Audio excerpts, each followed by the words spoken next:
Raqam Sittin.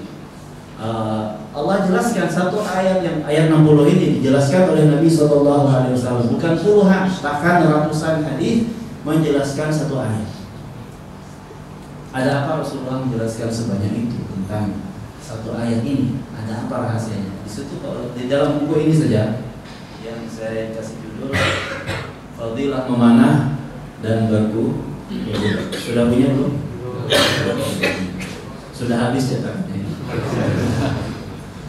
Ya, tinggal yang saya ini minjam dari kawan yang acara daurah yang tahun lalu. Saya pinjam dari dia, minjam dulu sebentar. Kemarin di pondoknya Ustaz Imam Hambali, saya bilang sisain satu, tapi rupanya belum tersisa juga. Saya tadi malam, wah ini besok gak ada acara, bagaimana saya kemarin saya bawa laptop cadangan karena saya simpan di sini. Kalau bangnya lupa ya saya lihat dari laptopnya. Tapi alhamdulillah tadi malam sempat kawan yang pernah ikut, isinya adalah hadis-hadis tentang memanah dan berkuda, menjelaskan satu ayat dalam Al-Quran. Satu ayat surat Al-Anfal ayat 60, Al-Anfal 60 itu dijelaskan oleh 126 hadis. 126 hadis. Itu baru satu ayat, padahal Al-Quran menyinggung masalah berkuda dan memanah itu di beberapa tempat, tidak satu tempat. Untuk kuda saja setidaknya 5 kali. Satu, Ali Imran. Allah berfirman, Zuyyina lin-nasi hubbus syahawati minan nisa'i wal banin والبنين والقناطير المقنطرة من الذهب والفضة والخيل المسومة. الخيل المسومة, kuda-kuda pilihan, kuda-kuda yang bagus, kuda-kuda yang gagah. Itu arti daripada kata-kata al-khailul musawwamah, kuda-kuda yang istimewa. Satu, Ali Imran ayat berapa Ismail, perlu dicek diberitahu. Yang kedua di surat Al-Anfal ayat 60. Tapi di Al-Anfal ini ada juga, sebelum bicara di 60-nya itu bicara tentang kuda, bicara tentang memanah juga. Allah katakan tentang para sahabat atau dengan Nabi SAW dan para sahabat.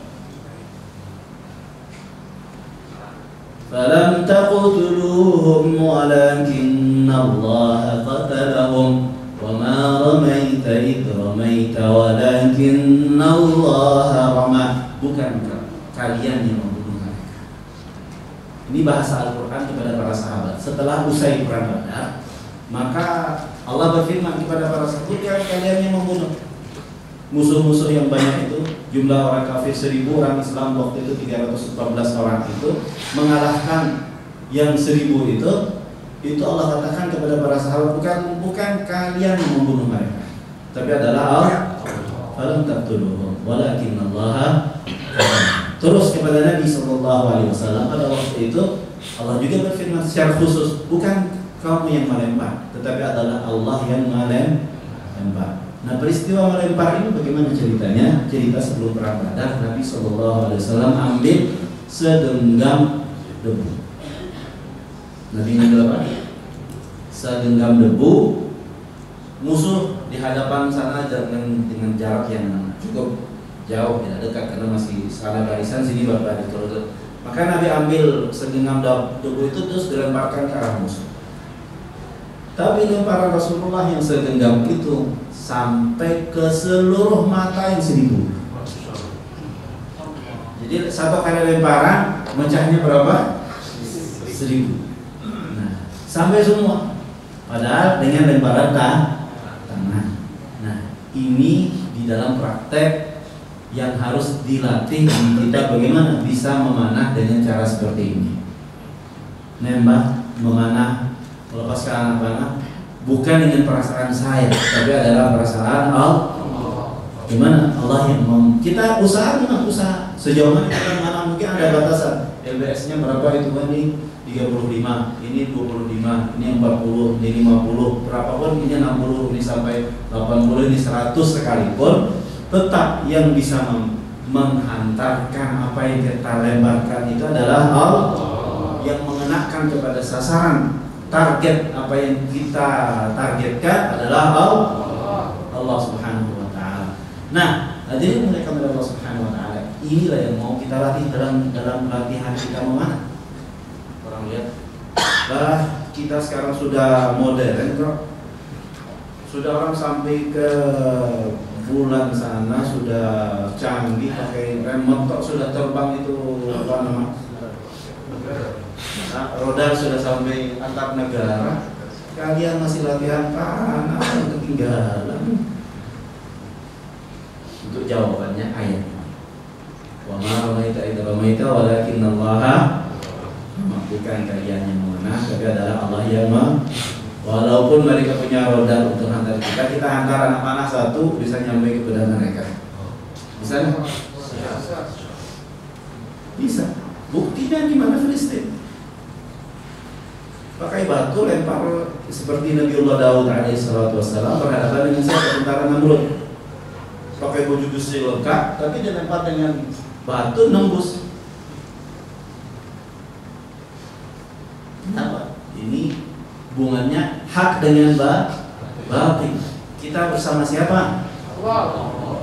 Saat orang bersama Allah, siapapun, apapun yang dipersiapkan, apa yang disuruh oleh Allah dipersiapkan, walaupun sederhana sekali.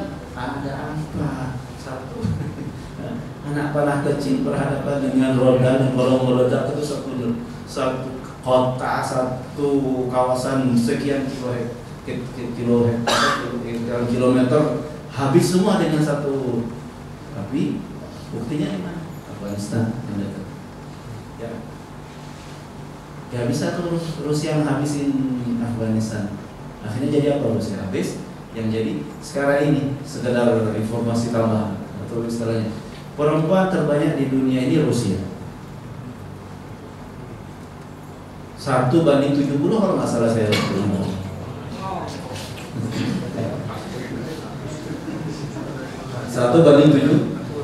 Kenapa ini? Karena lelakinya sudah pada terbunuh dalam beberapa kali peperangan, terutama dengan perang dengan Afghanistan. Laki-laki banyak habis.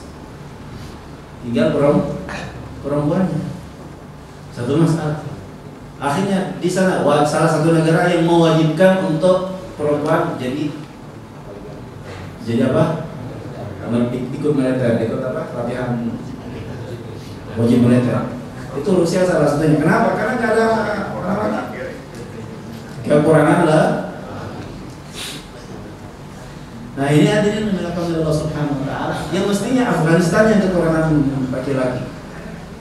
Afghanistan mestinya kekurangan laki-laki, tapi buktinya enggak. Yang kedua yang dekat juga Filistin. Pada waktu penyerangan Gaza terakhir, waktu itu ada satu ulama dari Gaza datang ke tempat kita waktu saya masih tinggal di Kota Batu di Malang. Jadi tadi bilang, pas hari penyerangan itu, perempuan yang hamil-hamil pada waktu penyerangan itu lahir rata-rata lahirnya kembar. Jadi yang korban yang terbunuh sekian, tapi yang lahir tambah banyak daripada yang meninggal. Yang kena tembakan kenapa? Subhanallah, yang lahir lebih banyak. Dan rata-rata lahir yang kembar itu laki-laki lagi, bukan perempuan. Ini kuasanya Allah. Kita bersama siapa? Allah.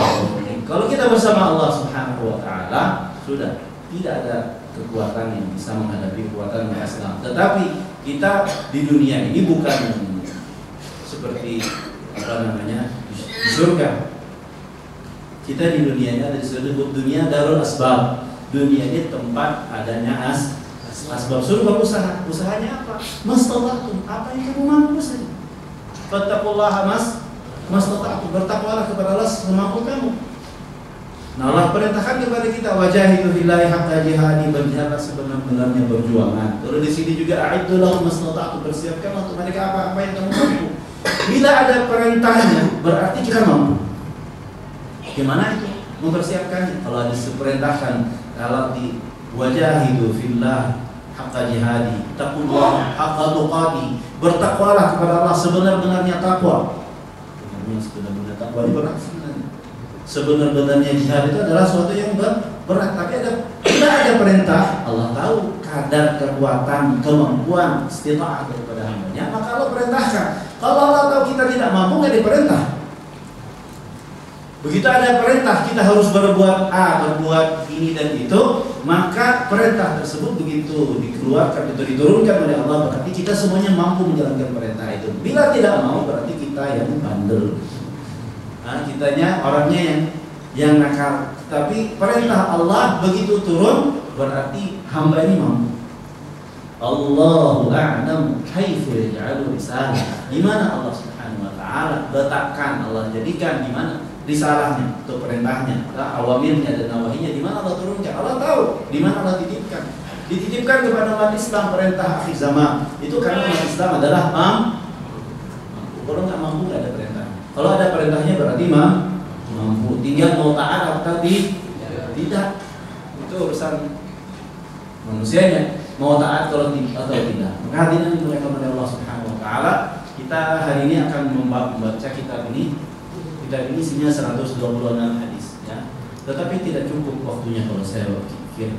Kalau dengan hadirin semua ini tidak cukup waktunya, baru dan yang sudah diterjemahkan dari kitab ini baru. Jadi murni daripada kitab tafsir Imam Asyuti yang dikenal namanya kitab Ad-Durrul Mansur, menjelaskan ayat Al-Anfal 60. Saya asingkan sendiri karena kalau beli kitab Durrul Mansurnya kebanyakan 8 jilid bahasa Arab.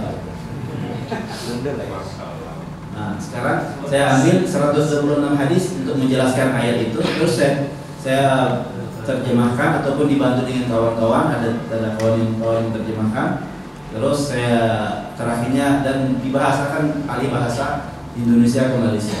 Kemarin sudah ada versi Indonesia juga, sudah habis juga, cetak di Malang sudah habis, ada tambah ada gambarnya. Jadi ini berupa ada tiga bab. Bab pertama tentang memanah, bab kedua tentang berkuda, bab ketiga tambahan tentang apa-apa masalah yang berkaitan dengan memanah dan berkuda. Kuda Arab apa? Nah, karena kita hari ini membaca kitab ini. Nah, saya akan membacakan satu persatu atau dibantu sama Ustaz.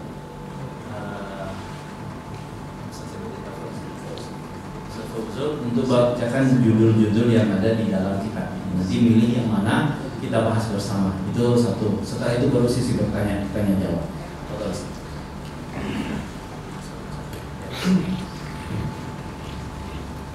Bismillahirrahmanirrahim. Jadi ini buku Fadilat Memanah dan Berkuda. Terdiri dari beberapa bab. Jadi mukadimah, kemudian Fadilat Memanah, lalu bab pertama mengenai kelebihan memanah ya. Fadilat Berkuda yang terdiri dari beberapa bab. Bab keduanya tentang memelihara kuda dan keutamaan berkuda. Isinya antara lain orang yang pertama menunggang kuda, kemudian kuda ditundukkan kepada Nabi Ismail SAW. Lalu juga dibahas warisan Nabi Ismail SAW. Kuda adalah kebanggaan bagi pemiliknya. Jenis-jenis kuda, kebaikan pada ubun-ubun kuda, membelai ubun-ubun kuda, pemilik kuda ditolong karenanya. Lalu ubun-ubun kuda adalah penghangatnya. Itu juga dikatakan pahala membelanjakan harta untuk kuda, berdoa untuk kuda, dan Rasulullah SAW sangat menggemari kuda. Kuda menjadi perisai daripada api neraka. Air kencing dan najis kuda adalah kasturi surga. Air kencing dan kotoran kuda ini adalah kasturi surga. Memberi makan kepada kuda dengan tangan. Kewajiban memelihara kuda, doa kuda pada waktu sabar, pada waktu sahur, kemudian menamakan kuda betina sebagai faras.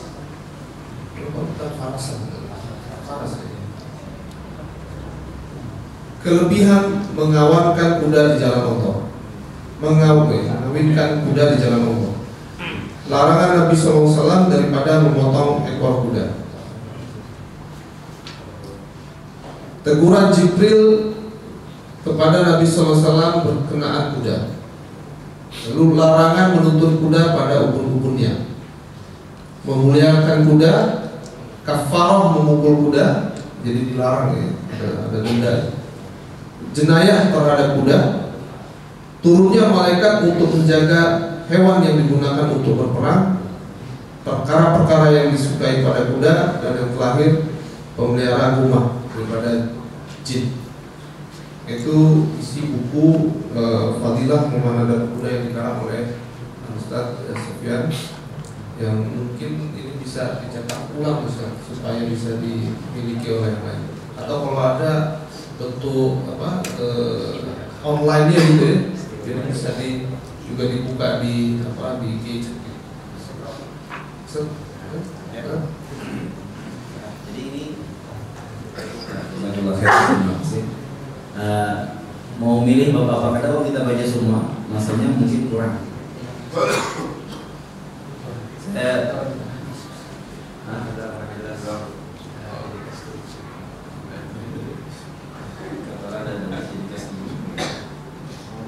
Wajib memelihara kuda.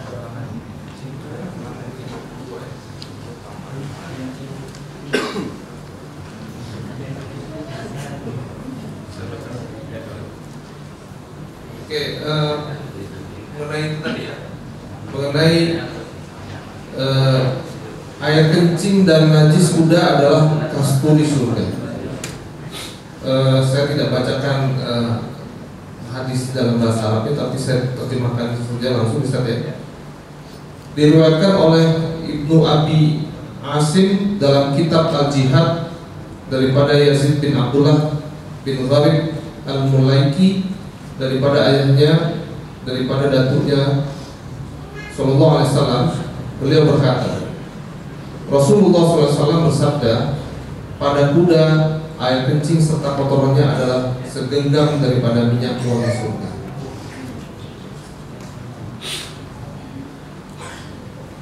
Jadi komplainan banyak umat Islam dari suara yang saya temukan setelahnya dari bab ini. Kasturi surga adalah ataupun kencing dan kotoran kuda menjadi kasturi surga atau kasturi dari surga. Hadisnya diriwayatkan oleh siapa namanya Yazid bin Abdullah bin Gharib Al-Mulaiki ini. Nabi SAW bersabda, fil khayli wa abwaliha wa arwafiha kafun min miskil jannah. Terus lagi dari Musa meriwayatkan Rasulullah bersabda, al-munfiqu 'ala al-khayl kabasiti yadihi bis-sadaqah fa yaqbiduha wa abwaluha wa arwafuha 'inda Allah yaumil qiyamah kadzakiyyil misk. Kencingnya dan kotorannya pada hari kiamat seperti misik ataupun minyak bab ini kenapa Nabi Sallallahu Alaihi Wasallam menjelaskan bahwa kencing dan kotoran itu akan dijadikan nanti hari kiamat menjadi kasturi ataupun ibarat pewangi, tempat atau pewangi bagi orang yang berdekatan dengannya. Itu karena faktanya di dunia ini adalah dia bau. Dia bau dan baunya tidak disukai.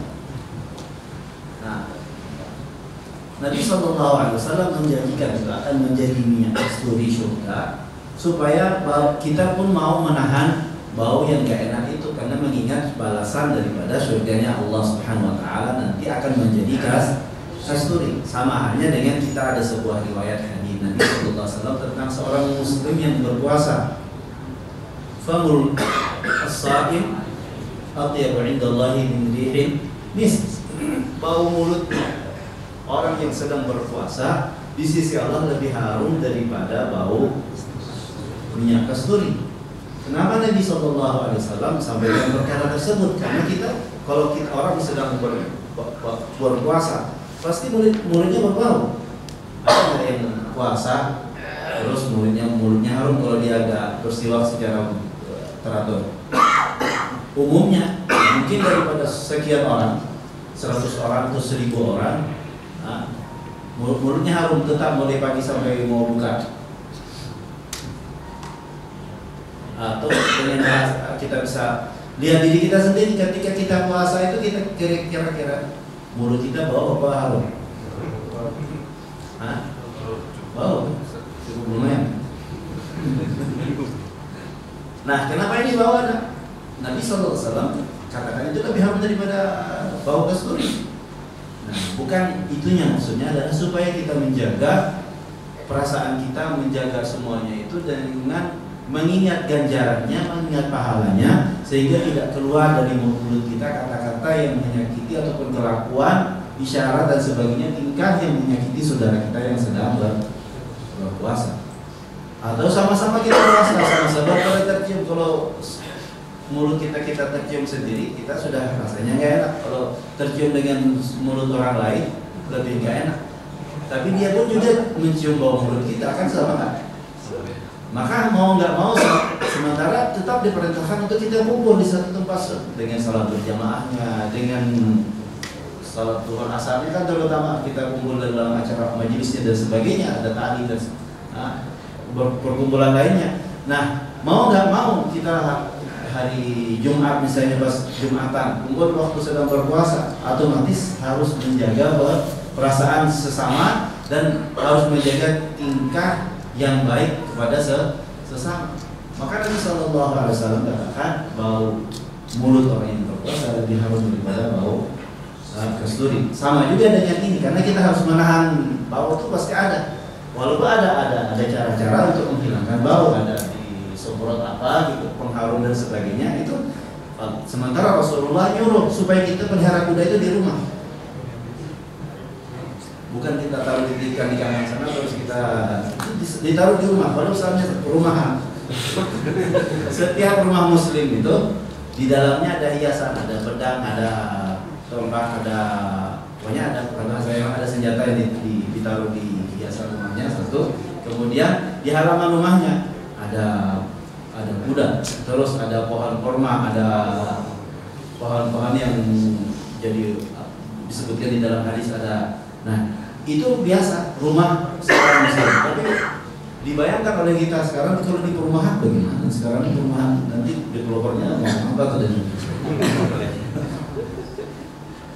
permasalahan. Maka, nah hal ini mampu kita menjelaskan kepada yang lain ataupun kita sendiri untuk praktekkan kalau seandainya kita memungkinkan. Nabi SAW memberikan ganjaran kepada kita dengan hal-hal yang tidak nampak. Ini kan ganjarannya di sisi Allah Subhanahu Wa Taala dan akan menjadi kasturi surga. Makin banyak berarti kotoran yang ada di rumah kita dengan kotoran kudanya, terus makin banyak juga kasturi surganya di sana. Mungkin nggak seperti itu? Sangat mungkin. Tetapi bukan artinya kalau punya kotoran kuda di rumah dipelihara, enggak. Nah, kalau seperti itu jangan salah. Jadi kita bersihkan, tetap kita rapikan, tetap kita bikin upaya. Dan sementara itu ternyata dari pengalaman saya dengan kawan-kawan di waktu di Batu, itu dia juga akan bisa dijadikan pupuk. Jadi ada kawan waktu itu dia punya tanaman terong, hanya di halaman rumahnya. Jadi akhirnya dipupuki dengan kotoran kuda. Terongnya lebih besar daripada yang biasa. Terus ada lagi kawan punya kebunnya kecil sih, cuman dia pupuknya adalah daripada kotoran kuda, kebun apel.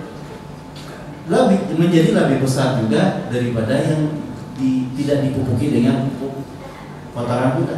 Jadi berarti kalau kita olah dengan baik, satu dia menjadi kasturi surga, dua juga akan menjadi pupuk organik.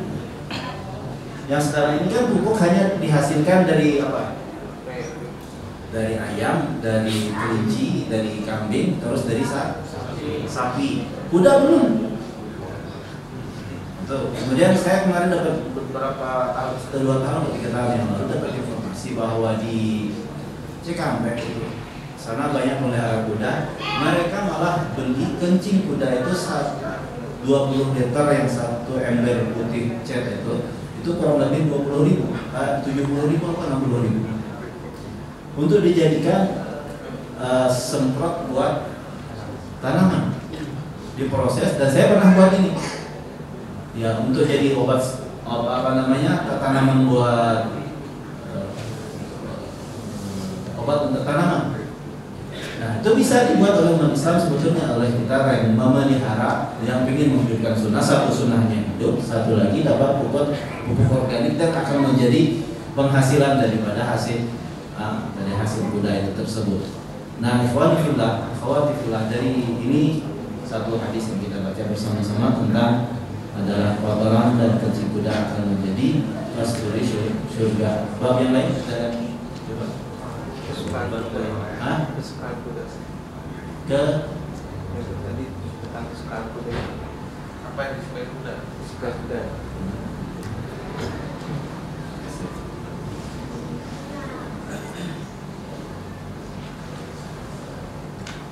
Tadi hewan yang disukai kan?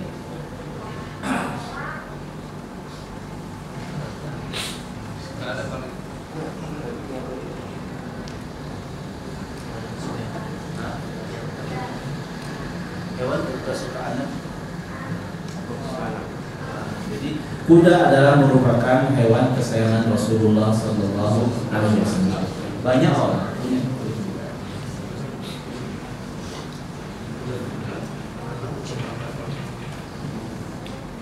Kebanggaan berpemilik. Ada yang lain ada kesukaan.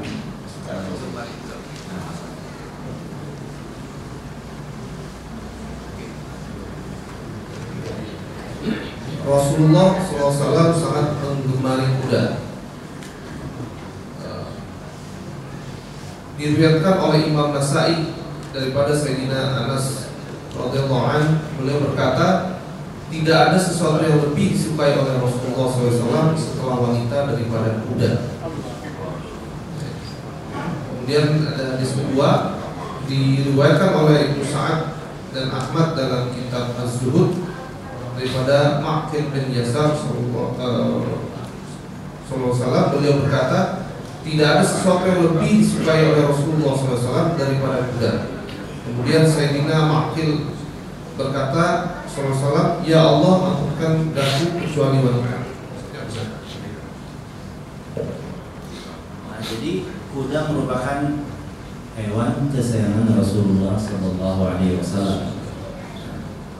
Kalau di awal berkaitan dengan kesayangan ini adalah ada sebuah hadis qudsi. Di awalnya Allah Subhanahu Wa Taala setelah menciptakan kuda, maka kuda itu mengekek.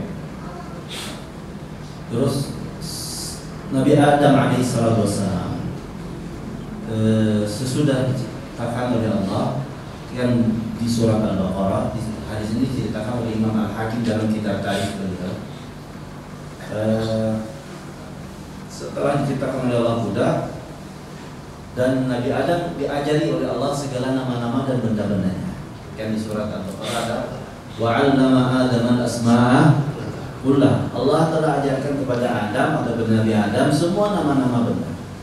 Apa-apa yang diciptakan oleh Allah diajarkan kepada Nabi Adam. Setelah itu Allah Subhanahu Wa Taala, dilanjutan daripada tafsir ayat itu, Allah suruh pilih makhluk mana ciptaanku ataupun benda apa yang paling kamu sukai daripada semua yang sudah kuciptakan atau yang sudah kamu diajarkan nama-namanya. Maka Nabi Adam memilih kuda. Nabi Adam memilih apa? Jadi tepat pilihannya, memilih kuda. Setelah memilih kuda, Allah berfirman kepada Nabi Adam, "Qad ikhtartal 'izza laka wa lidzurriyyatika." Kamu telah memilih kemuliaan untukmu dan untuk zuriatmu. Baqiyan ma baqu wa khalidan ma khaladu. Kekal kemuliaan itu selagi ada kuda bersama kamu dan bersama anak cucu. Kekal kemuliaan itu bersamamu dan bersama anak cucumu selagi ada kuda. Kita merasakan kehilangan kemuliaan setelah kuda jauh daripada kita, atau setelah kita berhasil dibisiki oleh orang-orang lain, jawabkan kuda itu adalah kuda bau. Terus juga kalau luka kenapa tetanus. Itu saya punya kawan waktu itu di tempat itu Saya titip kuda, tapi begitu kuda masuk di tempat dia, maka dia keberatan untuk saya tinggal di tempatnya. Khawanibillah, ini keadaan ini sebetulnya hewan kesayangan siapa? Nabi Adam. Setelah Allah berfirman, saya tidak pernah menciptakan makhluk yang lebih saya cintai daripadamu dan dia. Allah. Saya